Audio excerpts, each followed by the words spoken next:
Lors de son intervention devant le Conseil de sécurité de l'ONU, Hélène Lalim, la représentante spéciale du secrétaire général, a décrit lundi une situation humanitaire catastrophique en Haïti où, depuis plusieurs semaines, 3 crises s'enchevêtrent de manière effrayante.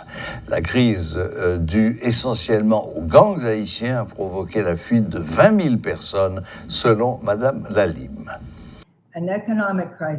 Une crise économique, une crise des gangs, une crise politique se sont entremêlées pour donner lieu à une catastrophe humanitaire. Nous ne devons pas perdre espoir, mais nous devons conjuguer nos efforts pour trouver une solution pour un avenir meilleur.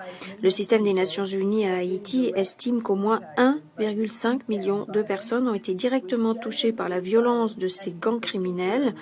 La violence fondée sur le genre, et en particulier le viol, sont utilisés de façon systématique. L'insécurité généralisée qui prévaut à l'heure actuelle a entravé considérablement l'accès humanitaire.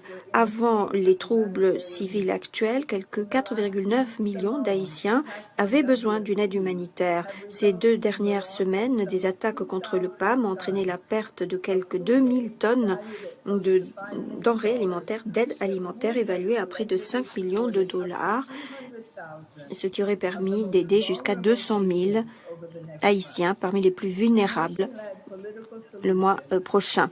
Une solution politique avec à la tête de ces efforts les Haïtiens constitue la première étape pour régler la crise actuelle. Pour aider les Haïtiens dans les efforts pour façonner un avenir meilleur, le Conseil doit prendre des mesures d'urgence. Merci.